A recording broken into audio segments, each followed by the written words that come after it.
আগন্তুক বিধানসভা নিৰ্বাচন ডিগবৈ বিধানসভা সমষ্টিৰ পৰা বিৰোধী ঐক্য মঞ্চৰ ৰাজ্য দলৰ চিলিণ্ডাৰ চিহ্নৰ মনোনীত প্ৰাৰ্থী দুলাল মৰাণে সোমবাৰে তিনিচুকীয়া জিলা আয়ুক্ত কাৰ্যালয়ত দলে বলে গৈ মনোনয়ন পত্ৰ দাখিল কৰাৰ পিছত ডিগবৈ কংগ্ৰেছ ভৱনত এক সংবাদ মেলৰ আয়োজন কৰে। বিৰোধী ঐক্য মঞ্চৰ নেতা কৰ্মীসকলৰ উপস্থিতিত থকা সংবাদ মেলত ডিগবৈ বিধানসভা সমষ্টিৰ সমস্যাসমূহ দাঙি ধৰা পৰ্যালোচনা কৰা হয়। ডিগবৈ অঞ্চলত থকা অৰ্ধশিক্ষিত শিক্ষিত নিবনুৱা সমাধানৰ পোষকতা কৰা মহিলা সবলীকৰণ আত্মনিৰ্ভৰশীল হ'ব পৰাকৈ কাম কৰা, ডিগবৈ চহৰ আৰু পাৰ্শ্বৱৰ্তী এলেকাসমূহত স্বাস্থ্যসেৱা সুনিশ্চিত কৰা, বিপথে পৰিচালিত হোৱা যুৱক যুৱতীক সঠিক পথলৈ উভতাই আনিবলৈ চেষ্টা কৰা আদি প্ৰতিশ্ৰুতি প্ৰদান কৰে ৰাইজৰ দলৰ প্ৰাৰ্থী দুলাল মৰাণে। ৰাইজৰ দলৰ প্ৰাৰ্থী দুলাল মৰাণে 2026 বিধানসভা নিৰ্বাচনত গৌৰৱ গগৈ নেতৃত্বত কংগ্ৰেছ চৰকাৰ হলে নতুন বৰষম গঢ়িব পাৰিম বুলি দুলাল মৰাণে সদৰি কৰে সংবাদ মেলত। জাতীয় বা অন্যান্য মানে ধৰণৰ কাৰিকৰী মানে একো প্ৰতিষ্ঠান নাই ডিগবৈ, তো গোটেই ডিগবৈ অঞ্চলটোতে নাই। তো গতিকে সকলোৱেতো BA পাছ MA পাছ ডক্টৰেট ডিগ্ৰী ল'ব নোৱাৰে।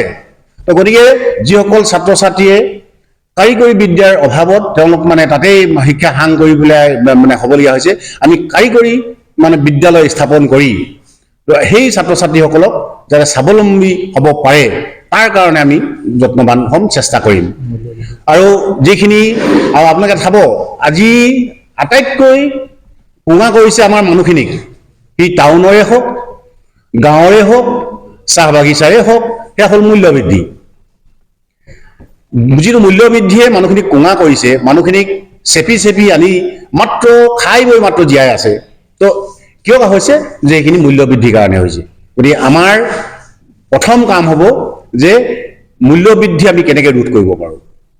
মূল্যবৃদ্ধি ৰোধ কৰাৰ ক্ষেত্ৰত আমি চেষ্টা কৰিম আৰু যাতে আমাৰ দুখীয়া শ্ৰেণীৰ ৰাইজে সকাহ পায় তাৰ কাৰণে আমি চেষ্টা কৰিম। যদি আমাৰ চৰকাৰ আহে, যদি আমাৰ মানে আমাৰ ডিগবৈ সমষ্টিবাসীয়ে যদি আমাক আশীৰ্বাদ মৰম চেনেহ প্ৰদান কৰে। আৰু বৰ্তমান যিখন চৰকাৰ, সেই চৰকাৰখনে কিছুমান আঁচনি যি গ্ৰহণ কৰিছে, আৰু যিসকল আঁচনি পাইছে আমি বেয়া পোৱা নাই, তেওঁলোকে আঁচনি চৰকাৰে দিলে আঁচনি ল'বই। তো গতিকে সেই তেনেকুৱা ধৰণৰ আঁচনিৰে আমাৰ সমাজখন কেতিয়াও উন্নতি হ'ব নোৱাৰে। আমাৰ অসমীয়া দেখাৰ কথা আছিলে যে মাছ লাগে নে যি লাগে মানে বিল লাগে, মাছ লাগে নে বিল লাগে।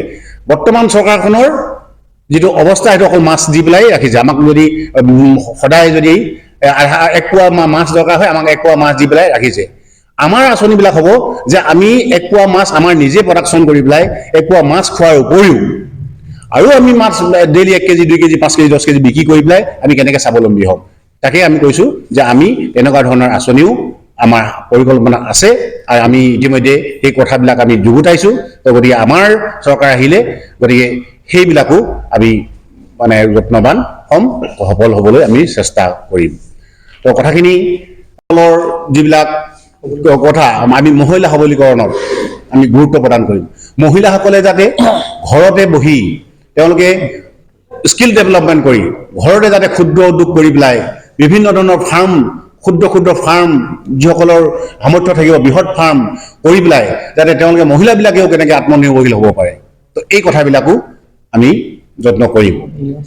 আৰু যিসকল ব্যৱসায়ীবিলাকে আজিকালি দেখিছে যে জানাই তেওঁলোক মানে যথেষ্ট ভয় শংকাৰে তেওঁলোকৰ মানে ব্যৱসায় বাণিজ্য চলাবলগীয়া হয়। আমি যদি শাসনলৈ আহোঁ, ব্যৱসায়ীসকলৰ যি ভয় সংশয় নিৰাপত্তা তাক আমি মানে গুৰুত্ব প্ৰদান কৰিম। ব্যৱসায়ীসকলে খুব সুন্দৰভাৱে যাতে তেওঁলোকে ব্যৱসায় বাণিজ্য কৰিব পাৰে। তাৰপিছত আৰু এটা কথা আপোনালোকে চাব, সেইটো হ'ল যে আমাৰ ডিগবৈ সমষ্টিটোত ক্ষুদ্ৰ চাহ খেতিয়ক বহুত আছে। আৰু সেই গাঁও অঞ্চলত ক্ষুদ্ৰ চাহ খেতিয়ক কৰি পেলাই তেওঁলোকে পৰিয়াল পোহপাল দিছে আৰু ভালেমান তেওঁলোকে উন্নতি দিশত আগুৱাই যাবলৈ সক্ষম হৈছে। কিন্তু আজি পৰিতাপৰ কথা যে আজি কিছু বছৰৰ পৰা যে তেওঁলোকে যিটো উৎপাদন কৰে কেঁচা চাহপাত, সেই কেঁচা চাহপাতখিনি একেবাৰে এটা ন্যূনতম দৰত তেওঁলোকে বিক্ৰী কৰিবলগীয়া হয়। তাৰ কাৰণে ইয়াত কোনেও মাত নামাতে। তো গতিকে আমি যদি শাসনলৈ আহোঁ এই ক্ষুদ্ৰ চাহ খেতিয়কসকলৰ কাৰণে তেওঁলোকৰ যিটো কেঁচা চাহপাত, সেই চাহপাতটো আমি যেনে তেওঁলোকৰ যিটো উচিত প্ৰাপ্য উচিত মূল্য সেইখিনি কেনেকৈ পাব পাৰে তাৰ কাৰণেও আমি যত্নবান হ'ম আৰু আমি ক্ষুদ্ৰ চাহ খেতিয়কসকলৰ যিখিনি বেদনা সেই বেদনাখিনি আমি মৰ্মে উপলব্ধি কৰোঁ আৰু তেখেতসকলৰ যিখিনি সমস্যা সেই সমস্যাখিনি আমি ক্ষুদ্ৰ চাহ খেতিয়কসকলৰ লগত